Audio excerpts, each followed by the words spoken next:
dans vos générations, la conscience écologique est très présente. Très forte. Et comme je vous ai dit, j'avais envie d'entreprendre. Ouais. Donc finalement, relier ma passion du ski, ma sensibilité pour l'environnement et mon envie d'entreprendre, les trois ensemble, pour moi, ça collait quoi. ADN pour adaptable, durable et novateur. Ouais.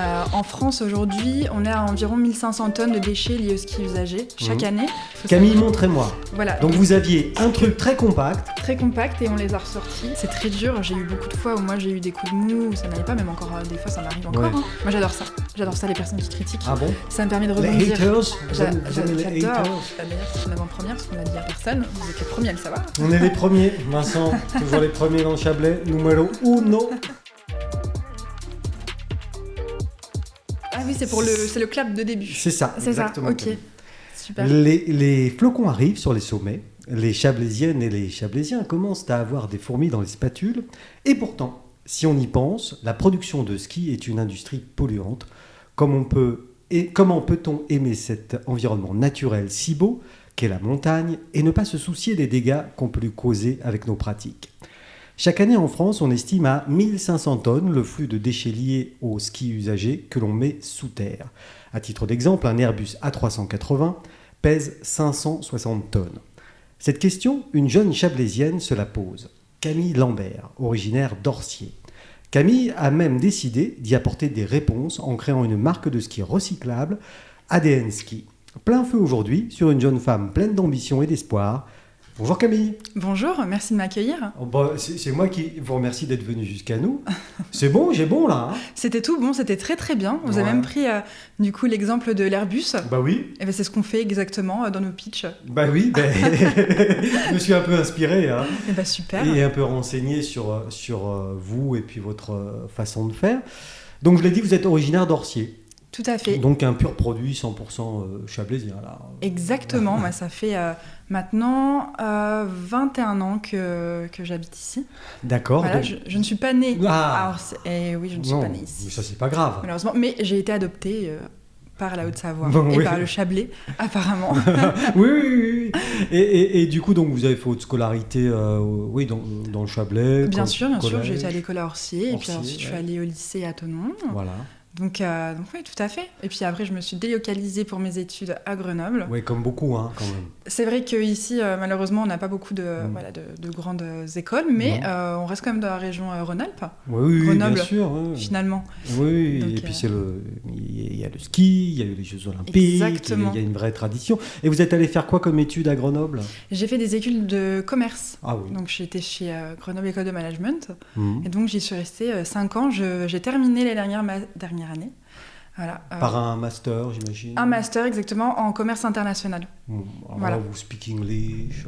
Speak English. Habla espagnol. Spanish. Non. Faut pas trop m'en demander. Non, parce que j'avais envie de faire. Qu'est-ce que t'en penses ? On se fait l'interview en espagnol ? Non, je veux te taquiner. surtout pas. Donc ça y est, vous avez terminé les études. J'ai terminé. Enfin. Et vous avez commencé une vie professionnelle. Exactement. J'imagine dans le commerce. Hein, oui, tout à fait. Je suis dans le commerce. Alors j'étais apprentie commerciale sédentaire internationale l'année dernière, mais là maintenant je suis dans le commerce en France. Pour le ski, dans le milieu de la technologie. Ah, dans la voilà, exactement, qui n'a absolument rien à voir. Mais j'ai plusieurs choses qui me passionnent. Hein, je vois que vous regardez mon écran avec passion. Exactement. Et j'ai l'impression que c'est un logo que vous connaissez. C'est quelque chose que je connais bien. Ouais. D'accord. Alors, c'est un placement de produit. Hein. Ils nous ont payé très très cher pour que l'écran soit là. Ah oui. Oui. Tout à fait. Ah bah, super. Ils ont dit Camille vient, donc nous on voudrait placer un produit.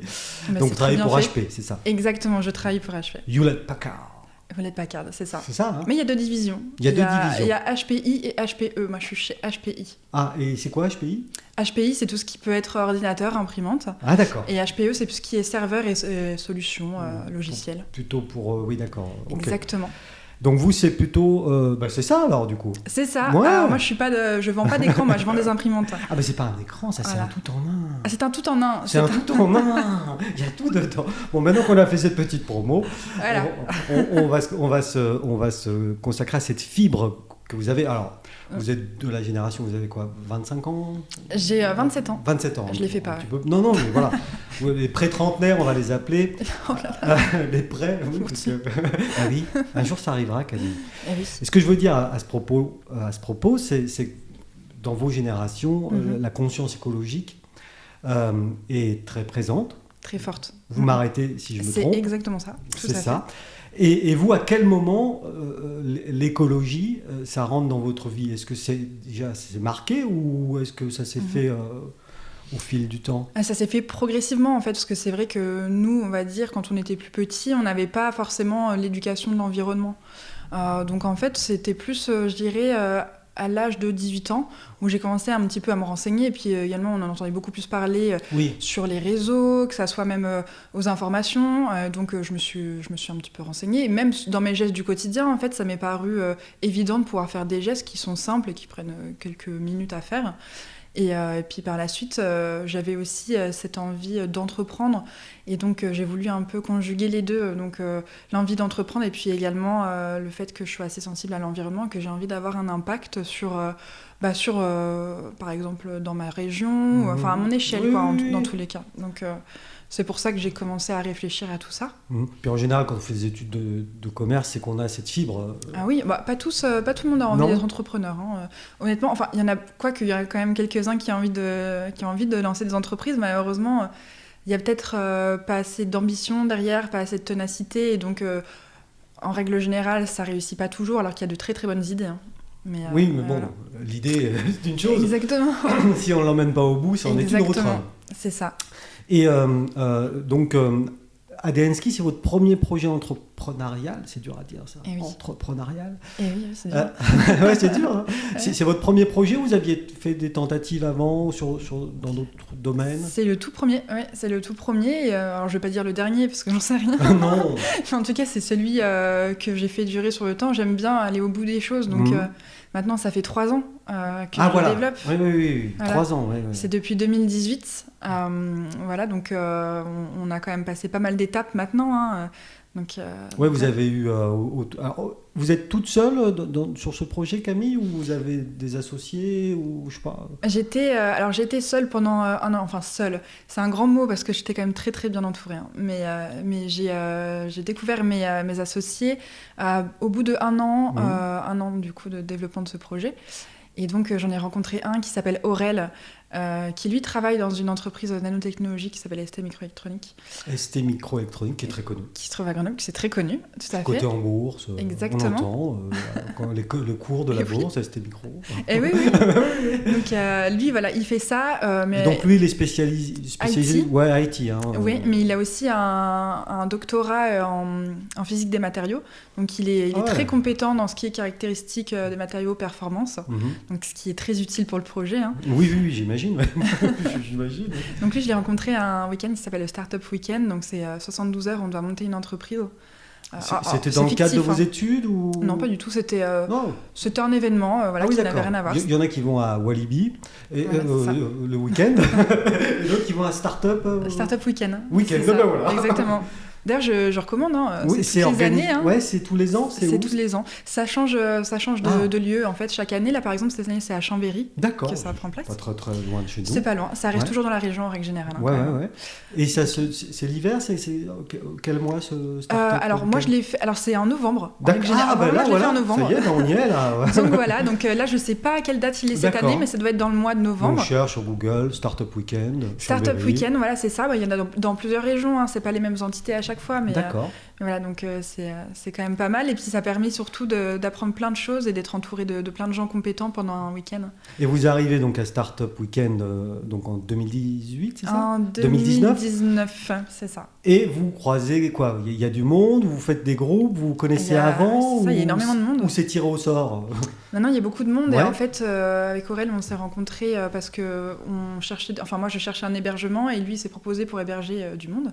Donc, sympa, on s'est rencontrés comme ça. Il est sympa, ce Aurel. Il est très sympa. Il me plaît beaucoup, ce Aurel. Et bien, écoutez, je le ramènerai la prochaine fois. Mais oui. Et donc, du coup, ils vous hébergent, et là, ça papote un peu. On a beaucoup parlé, et puis ensuite, on a fait le Startup Weekend, et puis de fil en aiguille, au bout de quelques mois, on a continué à parler de nos projets, parce qu'il faut savoir qu'Aurel a énormément de projets d'entreprise. D'accord. Pour moi, c'est un petit génie. Ah ouais. Vraiment. Il mesure 1m60 ? Non, il est quand même plutôt grand.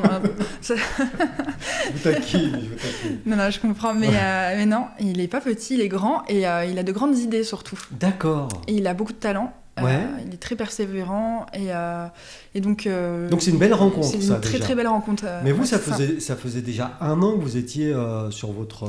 Ça faisait déjà projet. 1 an, donc j'avais. J'ai vu passer sur vos réseaux. Alors Camille, vous voyez. Les choses restent sur Internet. Une espèce d'armoire assez ancienne avec plein de post-it. Ah oui. C'est pas gentil, c'est parce que c'est l'armoire de mes parents, faut pas leur dire ça. Oui, enfin bon, chacun. Non, les goûts et les couleurs, ça ne me regarde pas, Camille.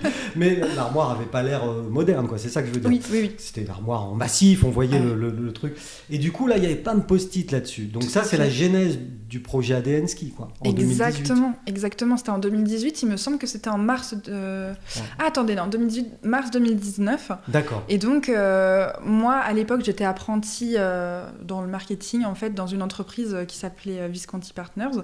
Et dans cette entreprise, en fait, il y avait énormément d'anciens dirigeants qui coachaient de nouveaux dirigeants en fonction. Ouais. Moi, j'ai profité un petit peu de ça pour pouvoir justement être un petit peu coachée sur mon idée, parce que c'était la genèse vraiment de mon idée. Hein. Et donc ils m'ont dit, la première chose à faire, il faut que tu trouves un nom, une identité. Et on m'a conseillé justement de passer une soirée avec des amis et ma famille pour pouvoir trouver le nom. Donc, faire un brainstorming. Exactement. Et divergence, convergence, un vrai...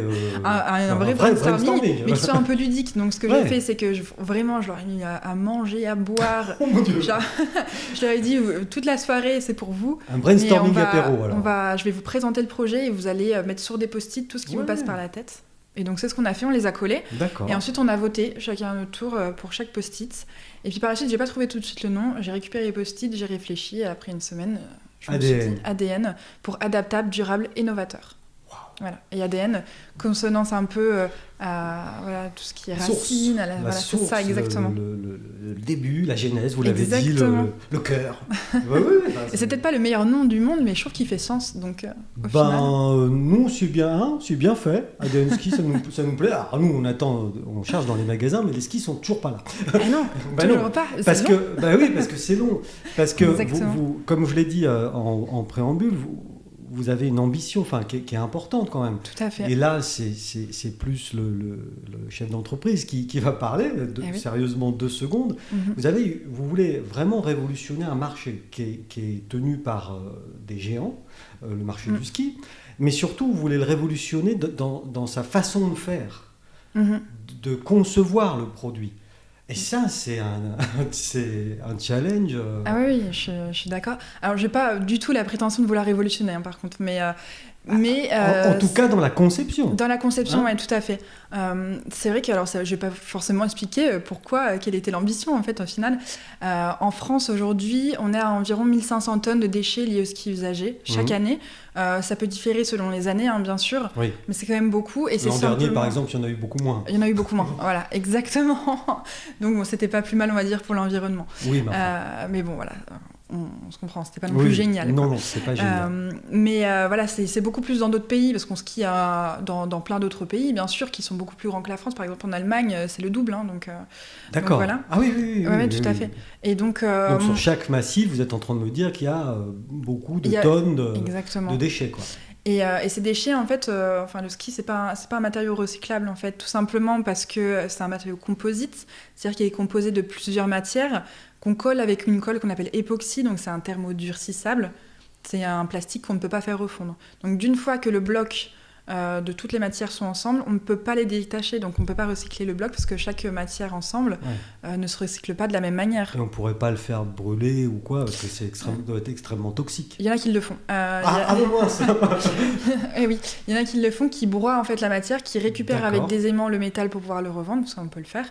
Puis le broyer, après, soit on le met en combustion pour pouvoir chauffer je ne sais quoi, soit on fait des graviers avec, mais c'est pas non plus ce qui est le plus... Non, c'est voilà. pas... Pour la planète, c'est pas top. C'est très sain, quoi, parce que finalement, faire du gravier, c'est pour mettre sur les routes ou... Ça peut être pour ça, exactement. C'est pour tout ce qui est BTP. Avec la terre, quoi. Exactement. C'est pas génial, mais l'entreprise qui fait ça, en fait, a pour ambition quand même, est ouverte à avoir de nouvelles solutions pour pouvoir recycler les skis, parce que pour eux aussi, c'est quelque chose qui est important. Parce que pour l'instant, il n'y a que ces deux solutions-là. Soit on enfouit, soit on broie, et on récupère 2-3 petits trucs, puis tout le reste... Exactement, ou alors on fait de l'upcycling, on prend les skis, on crée un autre objet avec, comme fait l'association Air Ski Tech, qui se trouve à Chambéry, et qui, elle, en fait, peut créer même des dômes avec les skis, et ils sont en train de faire tous ces projets-là. Des igloos Non, je sais pas. Même un dôme pour, par exemple, un bâtiment ou quoi que ce soit. Ah oui, d'accord. Ils sont en train de faire des choses vraiment pas mal avec les skis, donc c'est super intéressant ce qu'ils font. Mais bon, l'upcycling, quoi qu'il en soit, ça permettra pas de recycler, non, de recycler tout, puis en tout cas de réutiliser tout. Non, bien sûr, parce qu'il faut avoir quand même une certaine résistance du ski qui soit quand même encore utilisable, donc c'est un petit peu complexe. Mais voilà pourquoi nous, en fait, on a décidé de se lancer sur, on va dire, ce projet-là, qui est un projet quand même d'ingénierie assez complexe, qui étant de créer un ski recyclable, donc de pouvoir détacher les matières et de les recycler. Donc du coup, alors vous démarrez en 2018. En 2019, Aurel, le petit génie, c'est ça. Et entre dans la boucle, donc une belle rencontre. Ce n'est pas le seul d'ailleurs. Oui, allez-y. On a deux autres personnes. Donc, en même temps, qui sont arrivées en même temps. Elles sont arrivées, il me semble, un tout petit peu après. D'accord. Mais je les connaissais déjà en fait. En tout cas, j'en connaissais une qui s'appelle Héloïse, donc Héloïse qui était dans mon école et qui était en train de faire un double diplôme en fait entre Strat, donc qui est une école de design à Paris, et Grenoble École de Management. D'accord. Donc là c'est un peu le grand écart. C'est le grand écart, exactement. Et en fait Héloïse est extrêmement douée dans ce qu'elle fait dans sa filière, donc le design. Ouais.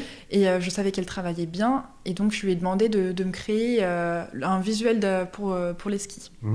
Et donc, c'est ce qu'elle a fait en collaboration avec Pauline Dutel, qui, elle, était également en double diplôme Grenoble et Strat, mais je ne la connaissais pas. Et, maintenant, oui. Et donc, elles ont fait ça ensemble et elles ont fait des visuels exceptionnels.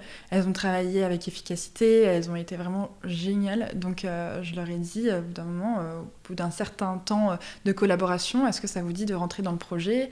Et comme elles étaient super enthousiastes et que ces deux filles très très sportives, elles ont tout de suite accroché et donc on s'est dit qu'on allait faire une équipe ensemble. Donc rentrer dans le projet, ça veut dire quoi ? Aujourd'hui, est-ce que autour d'ADN Ski, il y a une société, il y a quelque chose ou c'est juste...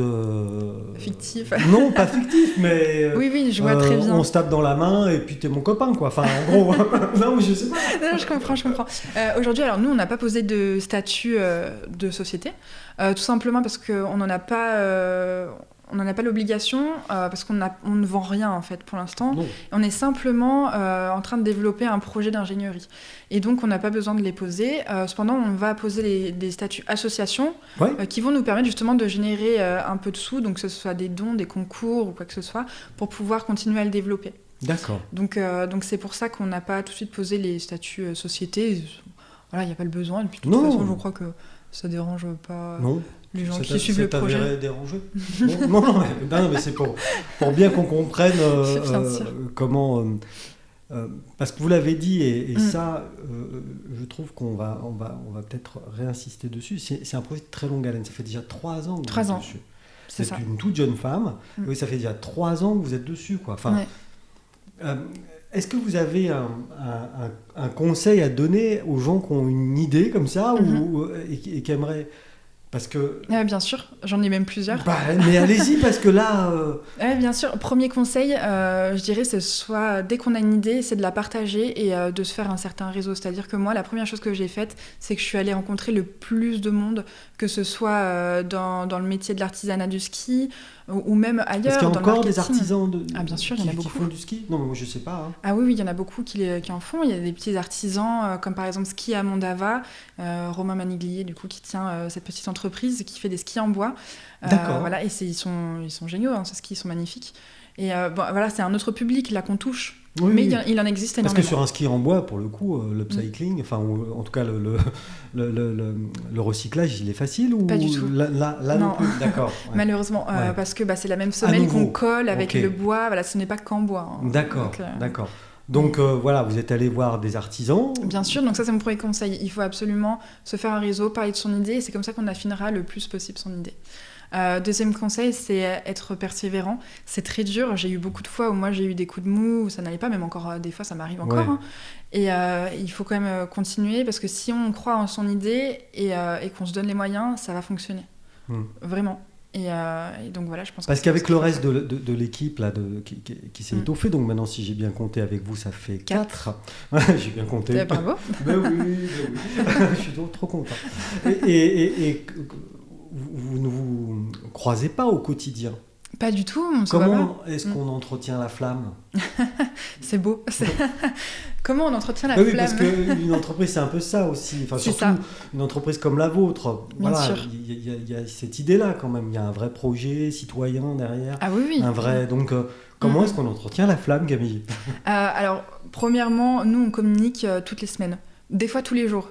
Donc, c'est-à-dire, on n'est pas non plus en train de s'écrire tout le temps, hein, mais c'est vrai qu'on se donne des nouvelles sur comment on avance de notre côté, parce qu'on a chacun des tâches à réaliser. Ça y est, c'est déjà organisé. Ah oui, on est quand même assez organisé là-dessus. Donc voilà, on se donne des nouvelles. On fait en règle générale une réunion au moins 1 à 2 fois par mois pour pouvoir mettre au point tout ce qu'on... Enfin, faire un point sur tout ce qu'on a fait, tout ce qu'on va faire ensuite par la suite. Voilà, et puis ensuite on a fait un week-end, par exemple... avant l'été, où on a pu se retrouver et puis faire la première phase de prototype, et puis ensuite faire une petite soirée ensemble pour faire un peu un team building et qu'on soit tous soudés. On se donne souvent aussi des feedbacks, donc on se dit qu'est-ce qui va pas. C'est important de le faire pour pouvoir justement avancer et qu'il n'y ait personne qui soit frustré dans le projet. Parce que comme moi j'y étais avant et qu'eux ils sont arrivés après, par exemple moi j'ai pas envie d'avoir l'impression d'être trop leader, de trop commander, et eux, ils ont besoin aussi de s'investir. Donc voilà, il y a beaucoup de choses comme ça qui sont un peu longs à mettre en place. Il y a même déjà du management, finalement. Ah oui, bien sûr. Ah oui, il y en a, tout à fait. Alors là, il est horizontal, tout le monde est au même niveau, si j'ai bien compris. Exactement, mais il faut quand même qu'il y ait un leader dans le groupe. C'est-à-dire qu'il faut que quelqu'un soit capable de prendre les choses en main et dire, là, il faut qu'on avance sur ça, même si chacun d'entre nous peut le faire. En règle générale, il y a quand même une personne qui ressort. En l'occurrence, c'est vous, parce que... Là, sur le projet, oui, c'est moi. Ouais, parce que c'est quand même votre projet... c'est ça, même si c'est le leur aussi maintenant. Oui. Ça, j'ai bien compris. C'est votre projet aussi, les garçons et les filles. non, ça, on a bien compris, mais voilà, vous êtes quand même... voilà. Et du coup, la flamme ne s'éteint pas? Non, elle ne s'éteint pas. Et écoutez, moi, je suis très heureuse de ça. Vous venez de me dire qu'au début de l'été, vous avez fait la première phase de prototypage. C'est ça. Exactement, et donc cette première phase... Alors oui, ça veut dire quoi ça? Oui, on a fait nos premiers prototypes, donc elle consiste... Alors on voulait se concentrer d'abord sur le recyclage de nos matières. Donc, c'est-à-dire qu'on a créé un petit bout de ski avec une résine... Pour enfants, très petits enfants. pour un petit bout de ski. Un petit chat, quoi. Voilà, un tout petit chat. Voilà. Et c'est mignon sur les réseaux sociaux, ça, le petit chat. Donc du coup, vous avez d'abord, si j'ai bien compris, et vous m'arrêtez si je me trompe, vous avez d'abord choisi, en tout cas, sélectionné des matières capables de faire le travail. Des matières, exactement, et également une résine qui puisse se recycler. Et la résine, qui servira donc de colle, si je l'ai bien compris. Voilà. Et avec ça, une fois que vous avez votre liste de produits, et ça prend combien de temps déjà, rien que pour choisir les matériaux de base, la matière première et la colle? On a mis 1 an à tout trouver. Ah ouais. En ayant quand même pas mal de contacts, parce que normalement ça aurait pu être beaucoup plus long, mais en fait de fil en aiguille, on a des contacts qui nous redirigent vers d'autres contacts et qui nous permettent de trouver justement... Et ça c'est votre réseau, celui que vous vous êtes construit à l'origine du projet, en allant voir les uns les autres. Et ça, c'est grâce au réseau. C'est grâce au réseau. On ne trouve pas ça sur Internet, c'est impossible. Non. Le ski, c'est un marché de niche, donc c'est vrai que c'est très très dur à trouver. Donc oui, c'est grâce au réseau, et sans ça, j'aurais pas pu. Et c'est pour ça que les 3 ans sont essentiels. Parce que sans ces 3 ans-là de recherche, de réseau, on n'aurait pas pu avancer de cette manière-là. Donc du coup, vous avez votre liste de matières premières. La colle, on va l'appeler comme ça, mais la résine. La résine, ça. La résine. Et donc cet été, vous assemblez le tout, c'est ça que vous avez fait? On a tout assemblé avec différentes techniques, donc on a testé 2 techniques, une par aspiration, mais c'est un petit peu compliqué, il faut vraiment le voir. Mais aspiration, ça me parle. Voilà, donc On a un tuyau là, ça aspire de ce côté, la colle est dans un pot, ça passe à l'intérieur, donc on a mis les matières dedans, ça passe à l'intérieur, et ça, on appelle ça par infusion. On voit très bien. On infuse du coup le ski, ça n'avait pas trop fonctionné. Ça n'a pas marché. Non. On oublie. Du coup, c'est pas ce qu'on a voulu faire du coup. Finalement, ce qu'on a fait, c'est par compression, donc c'est-à-dire que c'est ce qui se fait généralement pour les skis normaux. On compresse les matières avec la résine entre 2 plaques. D'accord. Et donc dans des moules en règle générale. Et donc là, ça a fonctionné, ça a très bien pris. On a eu notre premier prototype et on l'a envoyé pour recyclage. Et voilà. Et je peux vous montrer. Si montrez-moi. Donc Camille. à savoir avant qu'on avait un bloc, donc comme un ski. Comme un bloc, ski, un petit, bloc. mais comme un ski. Et que désormais maintenant, je vais vous montrer ça tout de suite. Oui. On a reçu les matières. On est désolé pour ceux qui nous écoutent sur les plateformes de podcast, vous n'avez pas l'image, mais retrouvez-nous sur notre chaîne YouTube. Exactement. Chablaisien le podcast. C'est une très belle transition. Mais oui, et pensez à vous abonner. Tout à fait. Faut le faire, c'est ça. Eh bien oui, il faut Camille, montrez-moi. Voilà. Donc vous aviez un truc très compact. Très compact, et on les a ressortis de la même manière qu'on les avait mises. Voilà, vous allez sentir, ça sent un peu le vinaigre, parce qu'on utilise une solution qui est naturelle et qui sent le vinaigre. Donc voilà, c'est à peu près pareil. Ah oui, ça sent le vinaigre. Ça sent le vinaigre, tout à fait. Oui. Mais d'une fois qu'on les plonge dans l'eau avec du charbon, et ça du sent coup, on a une base là un peu plus dure. Vous avez la semelle. Donc la semelle. Voilà, vous avez des fibres de carbone pour la rigidité. Ouais. Vous avez du lin. Ouais. Et vous avez du bois. Du bois. C'est ça. D'accord. Exactement. Bon. Et donc ça, c'est la base en fait de notre ski qu'on veut faire. Et donc nous, on récupère ces matières-là, et par la suite, on les fait recycler, on les revend ou on les revalorise dans la chaîne de production. C'est-à-dire, vous pouvez les réutiliser. On peut les réutiliser, tout à fait. À leur premier emploi ou pas? C'est-à-dire ce pourquoi ils étaient faits au tout début ou pour autre chose? Tout à fait. Non, pour la même chose. Pour la même chose. Mais on peut l'utiliser pour ce que nous on fait, ou alors on peut la réutiliser dans d'autres industries. Il y a beaucoup d'industries qui rachètent des chutes, par exemple, de fibres pour pouvoir les revaloriser. Donc, en fait, il y a plein de solutions. Donc ça fonctionne. Ça fonctionne. Aujourd'hui, donc vous avez un procédé industriel. C'est ça. Qui fonctionne. Aussi bien pour la fabrication, parce que ça c'est important. Et quand même, et pour le démontage, le recyclage. Exactement. Donc ça fonctionne, et au bout de 3 ans. Au bout de 3 ans, c'est ça. Mais c'était le principal. Ouais. Et maintenant, la deuxième étape, c'est la performance des matériaux. Donc ce qu'on va faire là, donc ça va se situer autour de décembre-janvier, on va créer de grands skis, donc des vrais grands skis. Sur lesquels on peut monter dessus. Exactement. Avec des matériaux qu'on aura réfléchis. Donc, à savoir qu'on réfléchit en ce moment à beaucoup de matériaux, on analyse les caractéristiques à l'aide de plusieurs personnes, que ce soit des artisans, des ingénieurs. Et puis par la suite... Faut que vous regardez comme ça. Ouais, j'écoute, ça me... Et par la suite, du coup, on va commander ces matériaux, on va faire nos skis et on va faire des ski tests, donc début 2022, pour pouvoir récolter les avis des utilisateurs. Et donc début 2022, on y est là, ça y est. Eh bien oui, c'est bientôt. On va pouvoir, donc l'hiver 2022, l'hiver qui arrive, voir sur les pistes de ski des skis ADN ski. Alors, ça ne sera pas commercialisé, mais ce sera des ski tests. Ce seront les tests. C'est ça. Et donc, finalement, les tests arriveront, parce que là, on l'a vu, on a un procédé industriel, on a un procédé de recyclage. Bien sûr. Super, ça c'est top.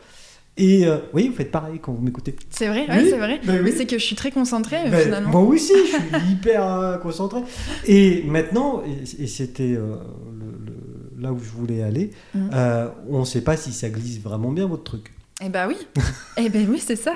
Et donc c'est pour ça qu'on veut faire des ski tests. Bon, après, en règle générale, si on utilise une bonne semelle et des matériaux qu'on retrouve en règle générale dans les skis traditionnels, ça fonctionne. Ça doit glisser. Nous, après, on essaye d'utiliser des matériaux un petit peu plus sains. Mais par exemple, la semelle, c'est difficile à remplacer, mais il y a des semelles qui sont plus écologiques que d'autres.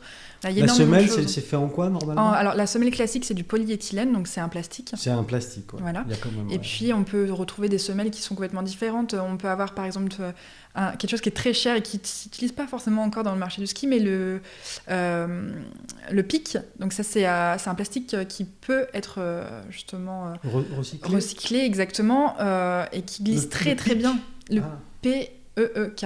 P-E-E-K, voilà. PEEK. Mais c'est un matériau qui est très cher et qu'on n'utilise pas encore sur le marché du ski. Donc là, ce serait pour le modèle très haut de gamme. Très très haut de gamme, hein, vraiment très très haut de gamme. La Rolls de l'ADN. Exactement. C'est ça, hein. Oui, c'est ça, exactement. Mais voilà, et puis pour le reste des matériaux... parce que du coup, ce procédé industriel que vous avez mis au point avec la team, vous avez... ce sont des machines spéciales pour le produire ou Non. On a voulu vraiment ne rien changer, ça aurait été trop compliqué si on doit changer tous les process. Donc non, on a voulu avoir quelque chose qui existe déjà et faire rentrer ça, on va dire, dans le moule, hein, c'est le cas de le dire. Oui. Voilà. Donc là, la première paire en 1m70 à peu près. Oui, ça va être... on va en faire 2 paires en fait, pour pouvoir que ça convienne à plusieurs tailles de personnes. Hein. Donc il y aura certainement 1m75 et 1m65. Donc ça conviendra, on va dire, à pas mal de monde. Et ce seront des skis droits, des skis cintrés On va être sur un ski all mountain. Donc, all mountain, expliquez-moi, ça me plaît ça. Et un all mountain, en fait, c'est un ski qui peut être utilisé autant sur piste que hors piste. D'accord. Ça convient à pas mal de monde en fait. C'est ce qu'on retrouve le plus en location d'ailleurs. Hein. Et donc c'est pour ça qu'on a voulu faire un ski qui soit, on va dire, standard pour pouvoir que pas mal de monde s'y retrouve si on a envie de faire du hors piste ou de la piste. Donc c'est plutôt sympa pour commencer, on va dire. Et est-ce que dans votre tête de jeune entrepreneuse ou un peu rêveuse, parce qu'il faut rêver aussi pour entreprendre à un moment donné. Ah bah oui, on est obligé de toute façon. C'est bien. Est-ce que vous êtes déjà dit les premières glisses de mes skis ADN seront à tel endroit? Oui, bien sûr. À quel endroit alors on a beaucoup réfléchi. Moi, j'y pensais souvent. Je me disais, mais où est-ce qu'on va faire ça ? Et en fait, alors ce n'est pas encore officiel, hein, bien sûr, mais j'ai participé à une conférence qui s'appelle La montagne de demain, où j'ai présenté ADN Ski. Et pendant cette conférence, juste après, on a l'adjoint au maire des Deux-Alpes qui est venu me voir en me disant si ça vous intéresse, on peut faire les ski tests aux Deux-Alpes. D'accord. Et donc, maintenant, ça fait quelques mois, hein, c'était en mai, donc on va le recontacter là bientôt. Mais normalement, ça serait vers les Deux-Alpes. Après, je me suis dit, pourquoi ne pas le faire ici ? Bah oui. Simplement parce Châtel. que c'est... oui, j'aurais pu. Mais tout simplement, en fait, parce que tous les artisans, toutes les personnes avec qui j'ai travaillé se trouvent pas plutôt ici. Là-bas. Ouais. Voilà. Oui, bien sûr. Mais bien sûr que j'en ferai aussi ici. Oui. Mais pour le premier, je pense qu'on fera là puis où l'hiver est long. L'hiver est long. Après, il y a plusieurs hivers aussi. Oui. On espère que l'hiver sera long. Oui. Parce que, comme il a été très très court l'année dernière, cette année, ça... Donc vous avez déjà imaginé ça. Bien sûr. Mais par exemple, la commercialisation, ce qui est sûr, c'est que ça sera par là en premier. Dans le Chablais. Dans le Chablais, exactement. Voilà. Vous avez déjà repéré votre boutique ou pas encore ? J'ai déjà plusieurs contacts qui sont justement directeurs de magasins de location, qui suivent le projet et qui sont intéressés. Donc sur un plan commercial, vu les études que vous avez faites, j'imagine que ça ne posera pas de problème pour... ça va. Ça devrait aller. Voilà. Maintenant, on se rend quand même bien compte, et vous l'avez dit tout à l'heure, il faut de la ténacité. Et c'était un des conseils que vous avez donné aux jeunes. Tout à fait. On se rend compte que là, on va rentrer dans la 4e année, c'est-à-dire 3 ans dans le flou artistique le plus total. Je m'explique. Ou en tout cas, dans le concept, quoi. C'est ça. C'est long, ça. C'est long, oui, tout à fait. Et puis, il faut vraiment tenir le bon cap. Hein. Ça n'a pas toujours été facile. Et c'est vrai qu'il y a parfois, on partait dans une direction qui n'était pas la bonne, mais c'est aussi comme ça qu'on avance, en fait. Il ne faut pas avoir peur de se tromper. Et puis, on va se prendre des bâches. C'est sûr qu'on s'en est pris pas mal. Mais au final, et il y a beaucoup de gens, en fait, finalement, qui nous suivent et qui nous encouragent et qui nous soutiennent. Et c'est à force, en fait, qu'on me dise aussi, ce projet, il a vraiment de l'avenir. C'est... sans parler forcément que des personnes de mon entourage, mais des personnes qui sont dans le monde du ski, et ça c'est important d'avoir la validation de ces gens, même si on doit aussi croire en soi sans avoir besoin des autres, mais c'est vrai que ça je suis d'accord, mais malgré tout, je le disais aussi tout à l'heure, vous arrivez sur un marché où il y a déjà, où il se passe des choses, même si c'est un marché de niche, il y a déjà une industrie qui tourne autour du ski, il y a déjà... Donc, effectivement... Ah oui, il y a un marché qui est assez gros, et d'ailleurs, il y a on va dire, c'est un peu comme les Big Five dans tout ce qui est l'audit. Là, il y a 3 gros, je dirais, constructeurs, que ça soit Rossignol, Salomon. En fait, il y en a beaucoup, il y en a même des tout petits, mais qui montent. Le truc, c'est que en fait, ce marché de niche, malheureusement, il évolue en termes de technicité, en termes de technologie qu'on met dans le ski, mais pas en termes d'environnement. Alors, moi, j'ai aucun doute que les grands industriels ont la solution à ce problème-là, mais malheureusement, on ne peut pas leur jeter la pierre, mais malheureusement, ils ne peuvent pas changer tout leur process. Ça coûterait tellement cher de tout changer pour pouvoir faire que des skis recyclables pour eux. Que ça n'aurait pas grand intérêt en fait finalement. Oui, parce qu'à un moment donné, une entreprise, il faut qu'elle vive aussi. Exactement. Et elle vit de ses bénéfices. Donc ils font petit à petit, ils font comme ils peuvent. Et votre process industriel, vous l'avez déjà protégé ?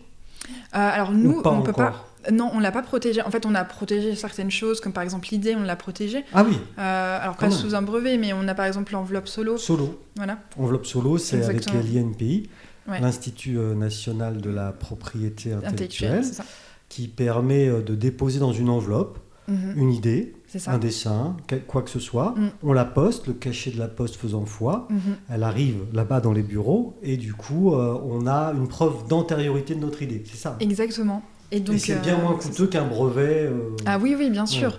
Mais si on n'a pas posé de brevet en fait pour l'instant, c'est parce qu'on ne peut pas poser de brevet sur des matières, notamment la résine. C'est pas notre brevet à nous, c'est le brevet d'une entreprise. Ah oui, c'est une résine qui existe.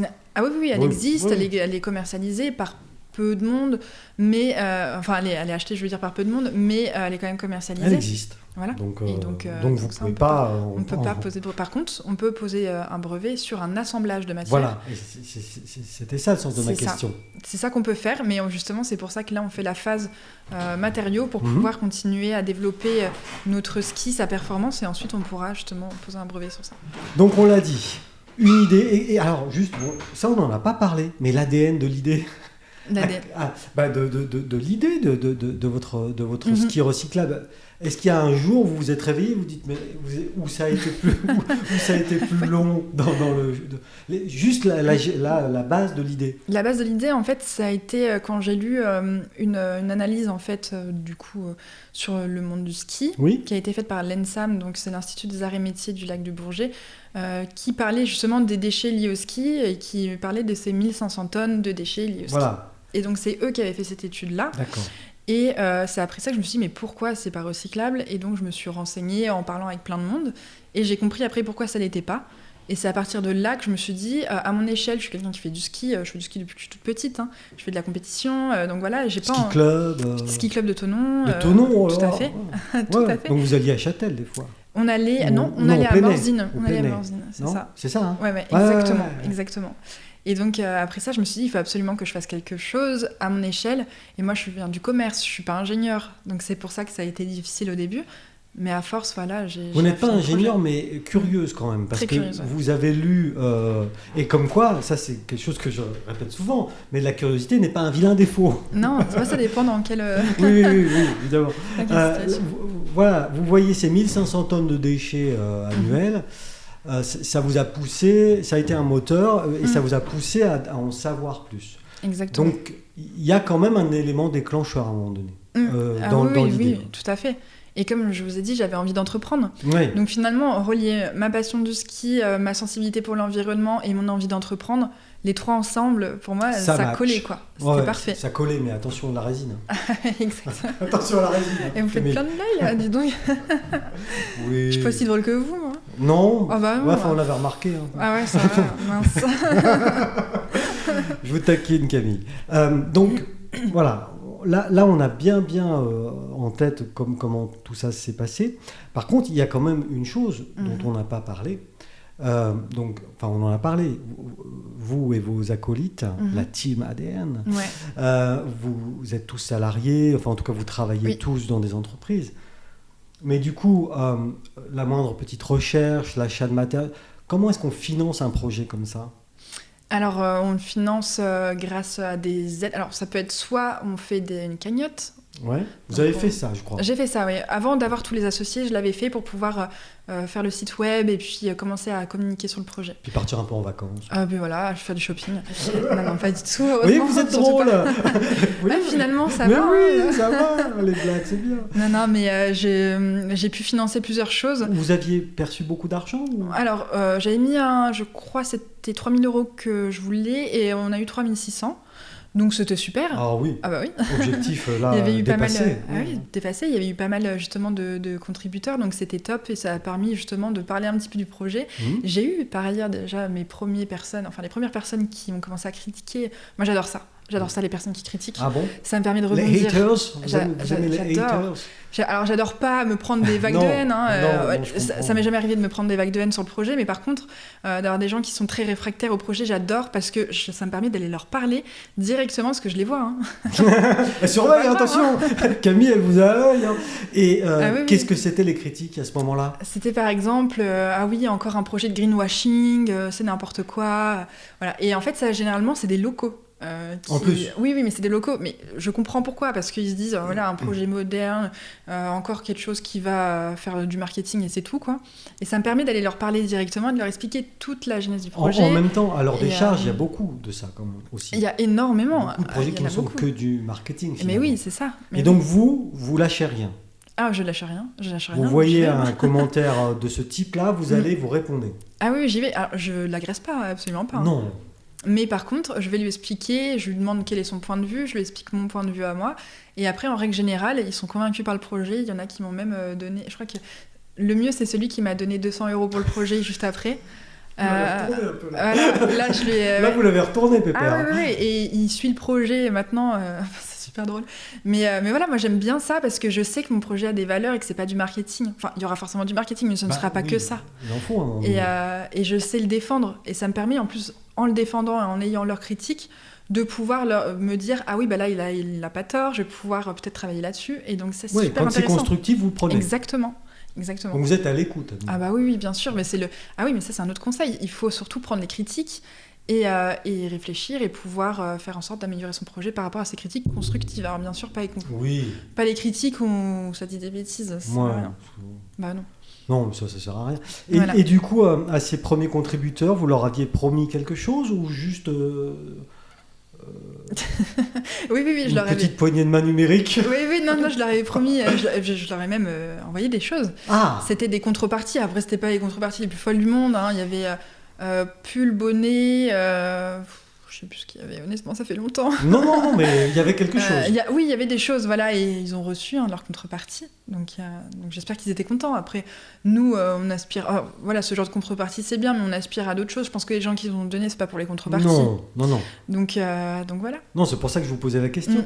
Et du coup, cette base de fans, alors on va les appeler comme ça, mais c'est pas ça. En tout cas, cette base de gens qui croyaient en vous dès le départ. Est-ce que vous avez... garder un lien, un contact avec eux, ou ils vous ont donné des sous, vous leur avez filé un bonnet et on se quitte bons amis? Bah oui, je sais pas.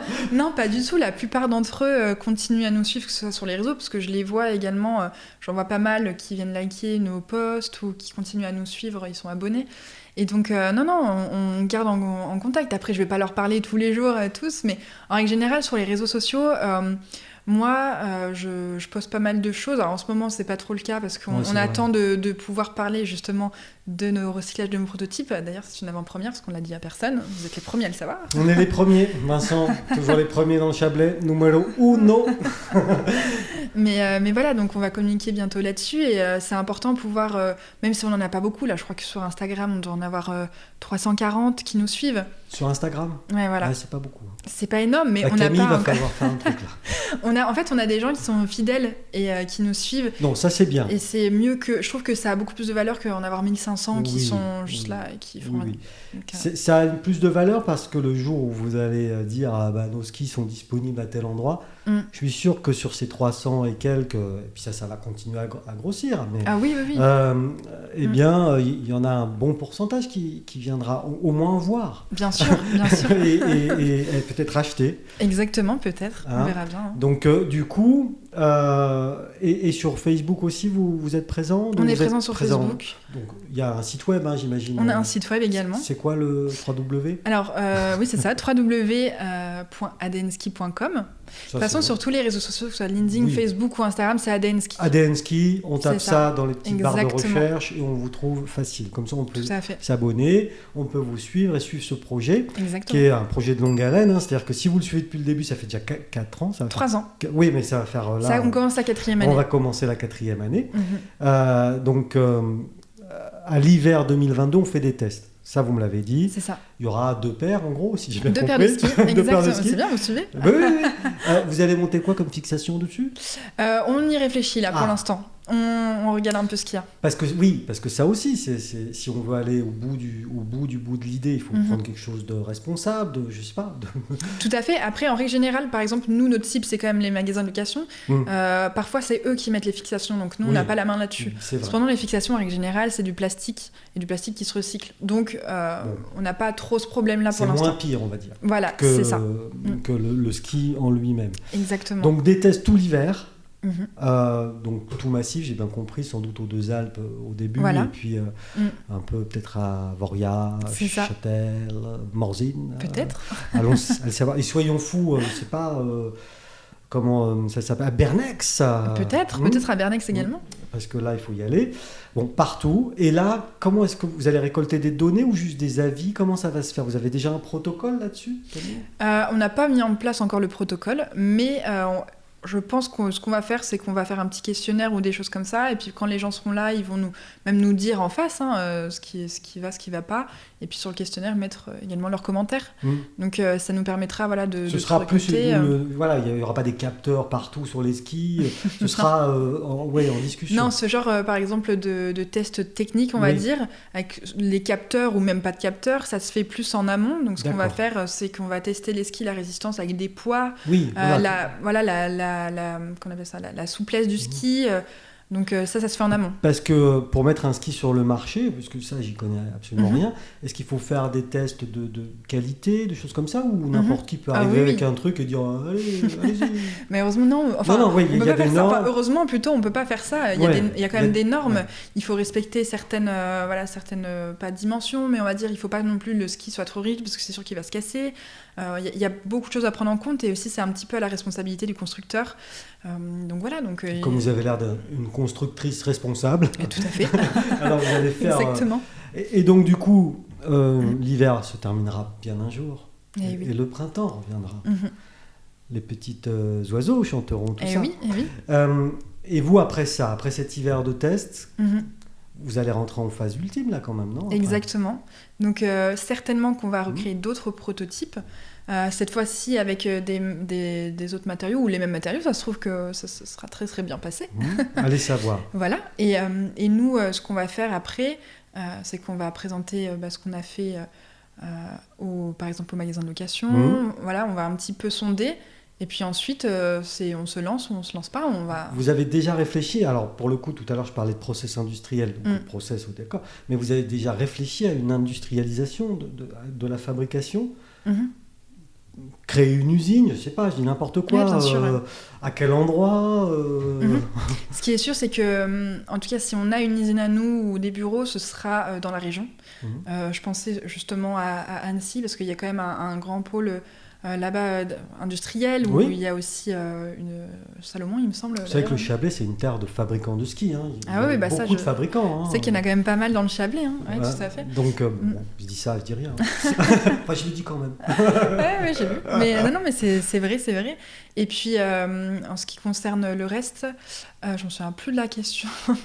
C'est pas grave, elle était pas intéressante. Bien sûr qu'elle était intéressante. C'est la clé du truc. Le process industriel. Est-ce que vous allez monter une usine ou pas? C'est vrai, exactement. En fait, on a une équipe. Désolée, c'est vrai que parfois ça m'arrive. C'est pas grave. Vous vous souvenez encore de la question, ou faut-il que je la repose? Vous pouvez répéter. Non, c'est bon, ça ira. On a une équipe en fait d'étudiants en école de commerce qui sont en train justement d'étudier tout ça, donc la supply chain, savoir si on le fait nous-mêmes, si on le fait faire, ou voilà tout ce qui est du coup production, toutes les matières, tout ce qui est recyclage également. Donc Ils sont en train d'étudier tout ça. On ne base pas tout notre espoir sur eux. Bien évidemment, on fait des recherches aussi de notre côté. Mais pour l'instant, c'est eux qui le font et on travaille que là-dessus. Donc ils sont à Grenoble, l'école de management aussi d'ailleurs. Voilà, mais ça vous fera une base pour vous décider. Exactement. Parce que du coup, donc si les tests de l'hiver 22 se passent bien, est-ce que ça veut dire que sur l'hiver 23, on peut skier sur des ADN ski ou pas? J'aimerais bien. Après, moi je trouve ça un peu court, honnêtement. Non, mais voilà, c'est une question de béotien. Hein, j'aimerais bien. Seulement, il faut prévoir, par exemple, d'aller vendre nos skis dans pas mal de magasins de location. Il faut prévoir tout ça. En fait, il faut faire une stratégie avant et c'est un petit peu long à faire. Donc moi, je pense qu'on va commencer ce travail-là en 2023, ce travail de démarchage. D'accord. Le temps qu'on puisse avoir tous les éléments. Et je préfère pas dire oui, ce sera en 2022 parce que j'ai pas envie de m'avancer sur quelque chose qu'on sera pas capable de faire, ça se trouve. Ouais. Et on prend notre temps, même si on sait que c'est un peu une course. Parce que ça va bientôt changer, les lois gouvernementales sur l'environnement vont être en place et donc voilà. Ouais, il y a une course contre le temps quand même, effectivement. C'est ça. Pour être précurseur et pour être là au bon moment, quoi. Moi, je pense honnêtement que le projet sera commercialisé et je l'espère et je le pense vraiment parce qu'on avance quand même pas mal de hiver 2023-2024. C'est pas si loin que ça. C'est pas si loin. Non, honnêtement, c'est pas si loin. Et puis on va se faire de belles glisses l'hiver 2022. Exactement. Pour tester. Parce que, comme vous l'avez dit, vous êtes skieuse. Et oui. Et dans l'équipe, tout le monde skie aussi ? Tout le monde skie. Mais vous avez un bon niveau alors Oui, j'ai un bon niveau. Après, ça se perd un peu quand même. C'est comme le vélo, ça s'oublie pas. Oui. Donc vous pourrez tester déjà votre matériel. Bien sûr, je vais le tester, oui, tout à fait. On va les tester en premier, ça c'est sûr. Ce sera moi proms. Oui, c'est tellement important. Et au niveau des bâtons ? Non. Les bâtons, non. Par contre, on va pas faire pour l'instant les bâtons. Bon, le bâton, c'est plus recyclable. Oui, c'est du métal en fait. Ça peut être fait en aluminium par exemple, donc ça se recycle en règle générale. Vous pouvez le faire ça assez facilement. Donc nous, on se concentre vraiment sur le ski. Qu'est-ce que je peux vous souhaiter donc pour ce futur proche ou lointain, Camille ? Je pense que ce que vous pouvez me souhaiter, à part le succès, bien sûr, je pense que c'est pas le plus important, honnêtement, c'est de continuer à apprendre, de continuer à être curieux avec les autres associés, et surtout de pouvoir contribuer, on va dire, positivement à ce qu'on fait sur la planète. Voilà. C'est bien ça, c'est parfait. Je vous remercie d'être venu jusqu'à nous. Merci à vous, merci de m'avoir accueilli, c'était top. Et bon courage. Merci.